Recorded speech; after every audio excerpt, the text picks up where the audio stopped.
കാണൂ പരസ്യരഹിതമായ ഏറ്റവും പുതിയ എപ്പിസോഡുകൾ. എന്റെ ഭാര്യയ്ക്ക് ബ്യൂട്ടി പാർലറിൽ തൊലയ്ക്കാനും ദൂർത്തടിക്കാനും ഒക്കെ ഉള്ള കാശും അളിയന് കള്ളു വാങ്ങാനുള്ള പണവും നിലയ്ക്കും.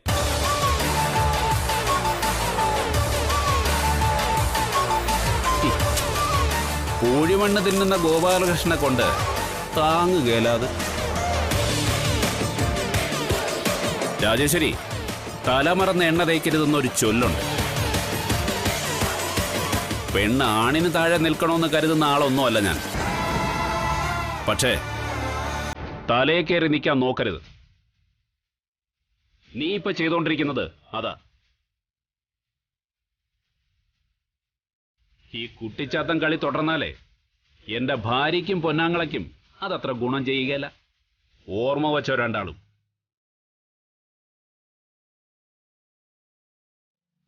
പിന്നെ ഇത് കുടുംബശ്രീന്ന് ഓർഡർ ചെയ്ത് ഞാൻ വരുത്തിയതാ. ടേസ്റ്റ് എങ്ങനെയുണ്ടെന്ന് ഞാൻ നോക്കട്ടെ. ഏതായാലും കോഴിമണലായിരിക്കില്ല.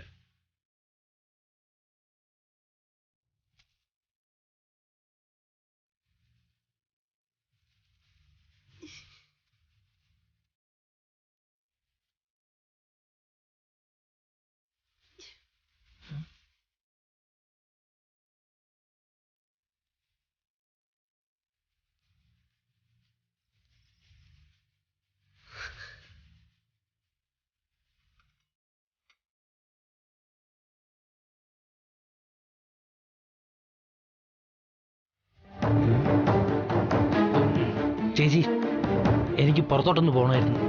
നടന്നു പോടാ. ഉപ്പുമാവിന് പകരം പൂഴി മണ്ണ് വിളമ്പാൻ പറഞ്ഞത് നിന്റെ ഐഡിയ ആയിരുന്നല്ലോ. ഇപ്പൊ ഉള്ളത് കൂടി ഇല്ലാതായി. ചേച്ചി,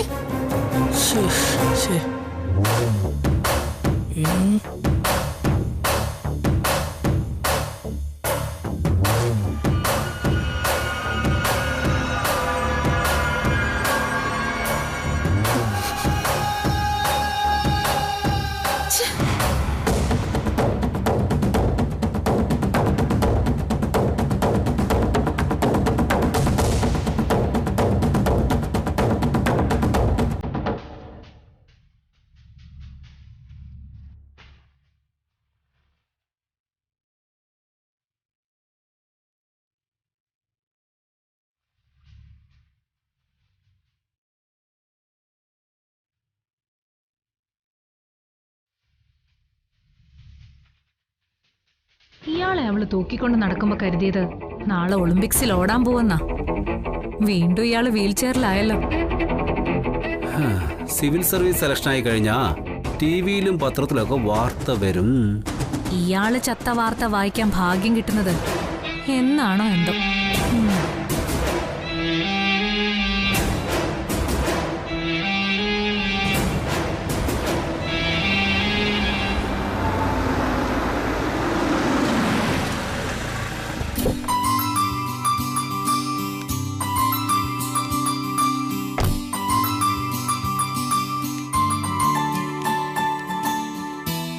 സത്യാമ്മേ, സത്യാമ്മ ഇല്ലേ? ആ ഉണ്ടല്ലോ, അകത്തേക്ക് വരൂ.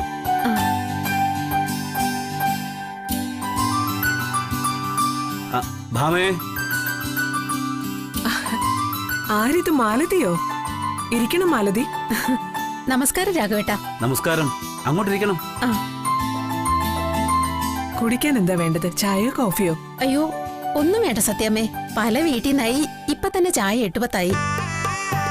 ആഹാ, അപ്പൊ കാര്യമായിട്ട് എന്താ വിശേഷം ഉണ്ടല്ലോ? വിശേഷം തന്നെ രാഘവേട്ടാ. ശർമിളമോള് ഗർഭിണിയായിരുന്നല്ലോ. അവളുടെ സീമന്തം നടത്താൻ വെച്ചിരിക്കുക ഈ വരുന്ന വ്യാഴാഴ്ച. അതിന് ക്ഷണിക്കാനാ വീട് വീടാന്തരം കയറി ഇറങ്ങുന്നത്. ഇന്ന് അവളെ കൂട്ടിക്കൊണ്ടുവരാൻ പയ്യന്റെ വീട്ടിലേക്ക് പോവുകയും വേണം. അതെന്താ ഇന്ന് തന്നെ? ഇന്ന് കൂട്ടിക്കൊണ്ടു വന്നാലേ കൂടുതൽ നല്ല വിശേഷമാണെന്നാ ജോത്സ്യർ പറഞ്ഞിരിക്കുന്നത്. എങ്കി അങ്ങനെ തന്നെ നടക്കട്ടെ. ഇവിടുത്തെ പ്രീതിയും ഗർഭിണിയായിരുന്നല്ലോ. എന്നത്തേക്കാ സീമന്തം നിശ്ചയിച്ചിരിക്കുന്നത്? അതെ മാലതി, പ്രീതിയുടെ സീമന്തം നിശ്ചയിച്ചിട്ടുണ്ട്. തീയതി കുറിച്ചില്ലാന്നേ ഉള്ളൂ. തീരെ കുറിച്ച് കഴിയുമ്പോൾ ഭാമി അങ്ങോട്ട് വരും. സന്തോഷം. അപ്പൊ എല്ലാവരും അങ്ങ് എത്തിയേക്കണം. ഓ, ഞാൻ ഇറങ്ങട്ടെ, വൈകിക്കുന്നില്ല. കൊറേ വീടുകളിൽ കൂടി ക്ഷണിക്കാനുണ്ട്. എന്നാ ശരി. ശരി ശരി ശരി.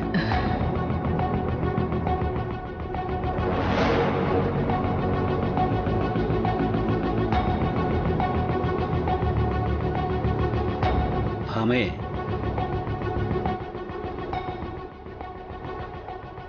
രാഘവേട്ട, സീമന്തത്തിന് പ്രീതിയെ വസുമതി വിടുവോ? എല്ലാം ശുഭമാവുമെന്ന് തന്നെ കരുതാം ഭാമേ. അല്ലാതെ എന്താ ചെയ്യാ?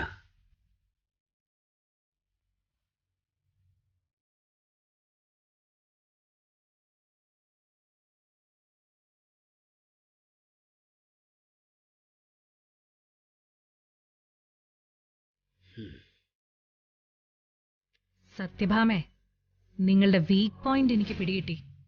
ഇനി ഇതിൽ പിടിച്ച സുസ്മിതയുടെ അടുത്ത ഗെയിം.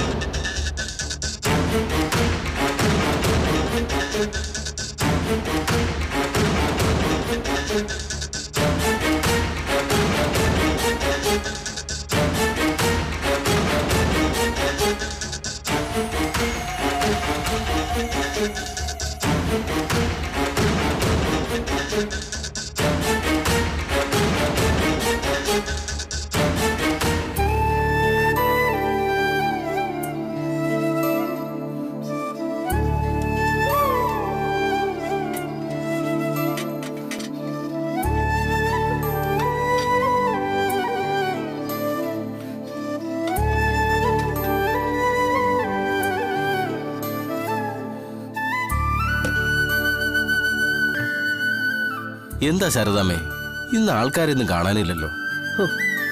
ഇന്നത്തെ കഥ അല്ല ശങ്കരേട്ടാ, കുറച്ചു നാളായിട്ട് ഇതാ അവസ്ഥ.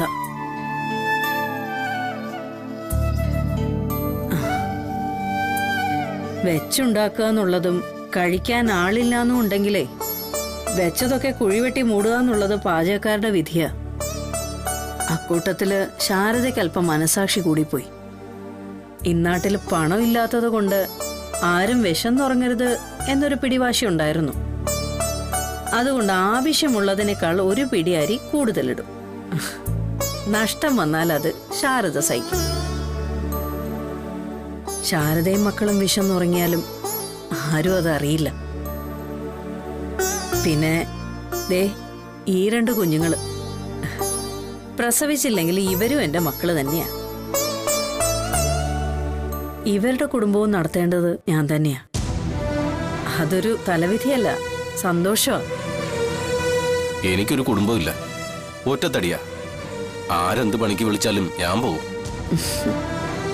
ആഹാരം വെച്ച് മാത്രം പഠിച്ചിട്ടില്ല. അതുകൊണ്ട് 3 നേരം കുടുംബശ്രീയേ ഉള്ളൂ ശരണം. മറ്റൊരു ഹോട്ടൽ ഇല്ലാഞ്ഞിട്ടല്ല, ഇവിടുന്ന് തരുന്ന ഭക്ഷണത്തിന് അമ്മയുടെ കയ്യിൽ നിന്ന് തരുന്ന സ്നേഹത്തിന്റെ രുചിയാ. എന്നാലും അതിനോട് നീതി കാണിക്കാൻ പറ്റുന്നില്ല പലപ്പോഴും. അതെന്താ ശങ്കരേട്ട അങ്ങനെ പറഞ്ഞത്? ശാരദാമ്മയുടെ പറ്റുബുക്കെടുത്ത് നോക്കിയാൽ അറിയാം. അതില് പകുതിയിലധികം പേജ് എനിക്ക് വേണ്ടിയാ മാറ്റിവെച്ചിരിക്കുന്നത്. ഞാൻ നിർബന്ധം പറഞ്ഞാലും പലപ്പോഴും ശാരദാമ്മ എന്റെ പറ്റൊന്നും എഴുതാറില്ലെന്നുള്ളത് എനിക്കറിയാം. എന്നിട്ട് ഞാൻ തരുന്നതോ 10 or 100, അതും വല്ലപ്പോഴും. അതെ, ശങ്കരേട്ടനല്ലേ പറഞ്ഞത് ഇവിടത്തെ ഭക്ഷണത്തിന് അമ്മയുടെ സ്നേഹത്തിന്റെ രുചിയുണ്ടെന്ന്. അമ്മ മക്കൾക്ക് ഭക്ഷണം കൊടുക്കുന്നതിന് കണക്ക് വയ്ക്കൂ. അങ്ങനെ ഒരു പറ്റുബുക്കുണ്ടെങ്കിൽ ഒരമ്മയുടെ കണക്ക് മാത്രം സൂക്ഷിക്കാൻ ലോകത്തെ സകല കടലാസിനും സാധിക്കൂ ശങ്കരേട്ടാ. എന്നാലും ശാരദാമ്മേ, ശങ്കരേട്ടൻ ഭക്ഷണം കഴിക്കും. ദേ, ഇവക്ക് ഭക്ഷണം കൊടുക്കുന്ന പോലെയാ ഞാനിവിടെ ഓരോരുത്തർക്കും വിളമ്പുമ്പോ മനസ്സിൽ വിചാരിക്കുന്നത്. കഴിക്കും.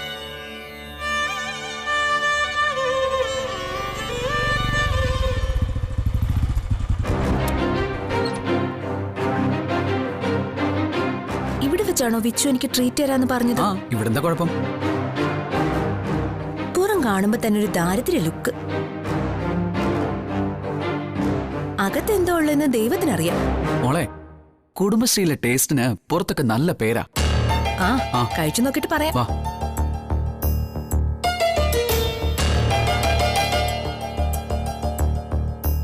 അയ്യേ, ഇതാണോ? ഒന്ന് പതുക്കെ പറയേ, ആൾക്കാരൊക്കെ ശ്രദ്ധിക്കുന്നുണ്ടില്ലേ? ശ്രദ്ധിച്ചാൽ എന്താ, ഞാൻ ഉള്ള കാര്യം ആരുടെ മുഖത്ത് നോക്കിയും പറയും. ട്രീറ്റ് തരാമെന്ന് പറഞ്ഞിട്ട് ഇതൊരുമാതിരി ചീറ്റിംഗ് ആയി പോയി വെച്ചു. ഇതിലും ഭേദം വഴിവെക്കിലുള്ള ഏതെങ്കിലും തട്ടുകടയായിരുന്നു. ശ്രീ, ഇവിടെ എന്തെങ്കിലും പ്രൈവസി ഉണ്ടോ? ഒരു AC റൂം ഉണ്ടോ? ആ കഴിച്ചോണ്ടിരിക്കുന്ന ആളെ നോക്കിയേ. തേടി വന്നിടും കൊള്ളാം കൂലിവേലക്കാരോടൊപ്പം കഴിക്കാൻ. ഇവിടെയൊക്കെ കൂടിയിരുന്ന് എങ്ങനെ ഭക്ഷണം കഴിക്കുന്നേ? വിച്ചുനറിയാലോ, ഈ സ്വെറ്റ് സ്മെല്ല്, വിയർപ്പ് നാറ്റം എനിക്ക് സഹിക്കാൻ പറ്റില്ലെന്ന്. ഞാൻ വോമിറ്റ് ചെയ്യും. ശരിക്കും ഛർദിക്കാൻ വരുന്നുണ്ട് എനിക്ക്.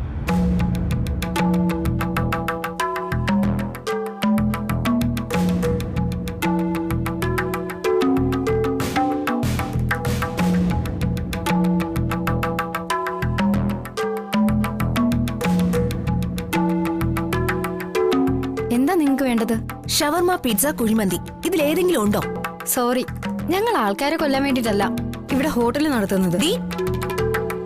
പ്രൈവസി അന്വേഷിച്ച് വരേണ്ട സ്ഥലമല്ല ഇത്. അതിന് വല്ല ലോഡ്ജിലോ ഹോട്ടലിലോ റൂം എടുത്ത് പൊക്കോണം. Mind your words. പോടി. നിന്നോട് ഇവിടുന്ന് ഇറങ്ങാനാ പറഞ്ഞത്. ആരെങ്കിലും കുറിയടിച്ച് ക്ഷണിച്ചോ നിന്നെ ഇങ്ങോട്ട്? അത്രയ്ക്കായോടി? പ്ലീസ്, നമുക്ക് പോവാം. വിച്ചു, ഇവളുടെ അഹങ്കാരം കണ്ടില്ലേ? വേണ്ട ശ്രീ, നമുക്ക് പോവാം. നീ പറയുന്നൊന്ന് കേക്ക്. എന്റെ പേര് ശ്രീലക്ഷ്മി എന്നാണെങ്കിൽ ഈ ഹോട്ടൽ ഞാൻ പൂട്ടിച്ചിരിക്കും. എന്റെ അച്ഛൻ ആരാന്ന് നിനക്കറിയാവോ? നിന്റെ അച്ഛൻ ആരായ എനിക്കെന്താടി? ഫുഡ് സേഫ്റ്റി കമ്മീഷണർ KS പുരുഷോത്തമന്റെ മകളാ ഞാൻ. ആ അച്ഛന്റെ മകളാണ് ഞാനെങ്കിൽ നീയൊക്കെ വിവരം അറിയും. ശ്രീ വാ. ഇവിടെ തന്നെ. നിന്നോട് വരാനല്ലേ പറഞ്ഞത്? വിച്ചു, വന്ന സ്ഥലം കൊള്ളാം. നീ കേറങ്ങോട്ട്.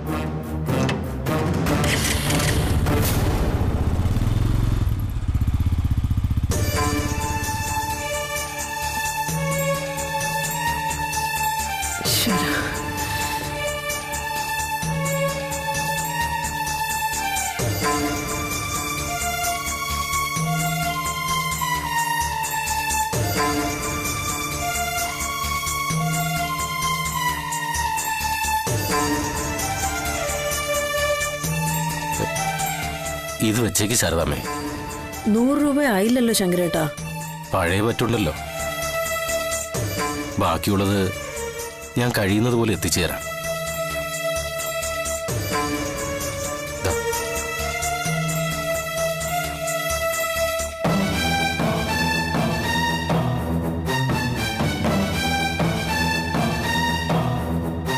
കഴിയുന്നതും ഇങ്ങോട്ട് വരാതിരിക്കാൻ നോക്കാം.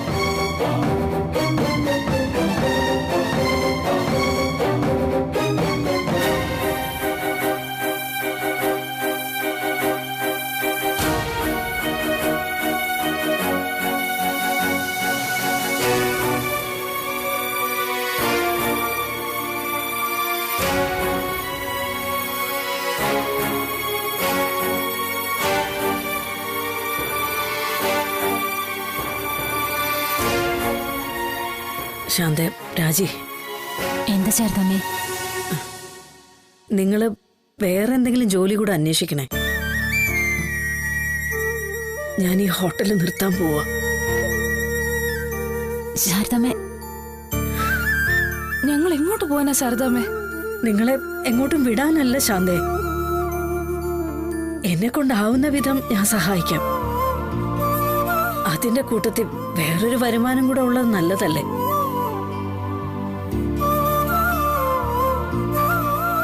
നിങ്ങൾ പോയിക്കോ. അതിന് സമയമായില്ലല്ലോ ശാരദാമ്മേ.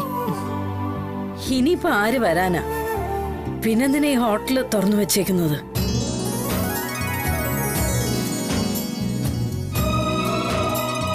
നിങ്ങൾ പോയിക്കോ.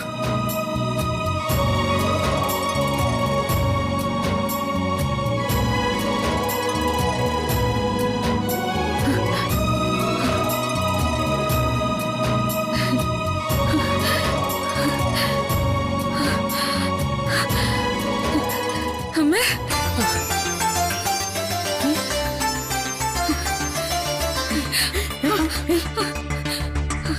എന്താ എന്താടി എടി എന്താന്ന്? അമ്മേ, ശാലിനിക്ക്. അയ്യോ ശാലിനിക്ക് എന്ത് പറ്റി? എടി കാര്യം പറയാൻ. അവള് സിവിൽ സർവീസ് മെയിൻ പരീക്ഷ പാസ്സായമേ.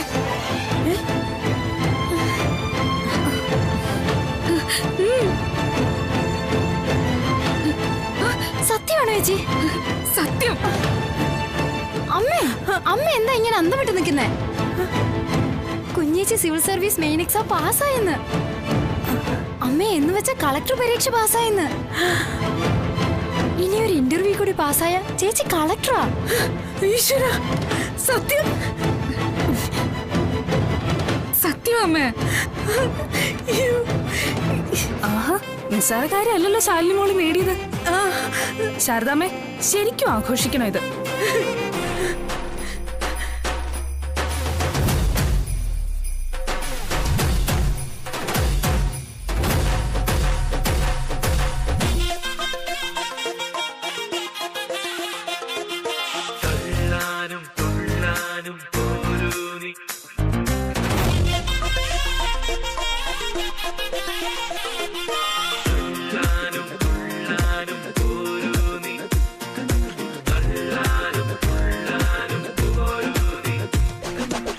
പൊട്ടിപ്പാറണ തേരാണേ ആഘോഷത്തേരാണേ ആരാടണ ധാരാണേ ആകാശ കൂടാണേ ഇതിലേ വരും നീ മധുചന്ദ്രികയേ ഇവരിൽ ഇനി നിൻ മധുരം മതിയേ കണ്ണാടി മാനത്തമ്മാനമാടാൻ എന്താടി മൈനേ ചെല്ലാതടി തമ്പ്രാന്റെ കയ്യിൽ നിന്നെന്താണു പെണ്ണെ പൊന്നാട വാങ്ങാൻ വയ്യാതടി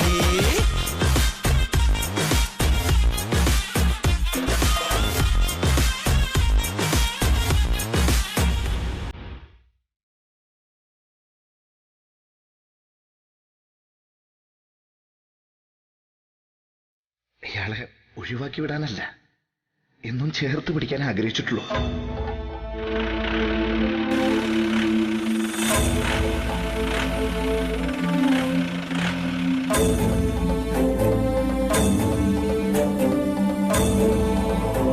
ചൂടുണ്ടേ? താങ്ക്സ്.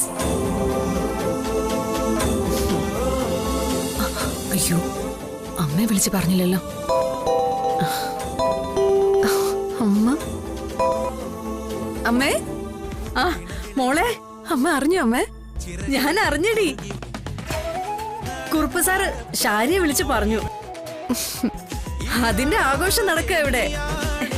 നീ ആദ്യത്തെ ഏതോ പരീക്ഷ പാസ്സായപ്പോഴേ എല്ലാരും കൂടെ നടത്തിയൊരു ആഘോഷമില്ലേ, അതിനേക്കാൾ ഗംഭീരമായ ആഘോഷമാ. ശാന്തയും രാജിയും ശങ്കരേട്ടനും നമ്മുടെ പതിവുകാരെല്ലാരും ഉണ്ട്. ഷോ, ഞാൻ അവിടെ ഇല്ലാതെ പോയല്ലോ. ആ, നീ ഇവിടെ ഇല്ലാത്ത നന്നായി. അല്ലെങ്കിലേ ഈ ഹോട്ടലിനെ ഇന്ന് പൊളിച്ച് എല്ലാരും കൂടെ പിരിച്ചു വെച്ചേരെ. സന്തോഷായ അമ്മയ്ക്ക്?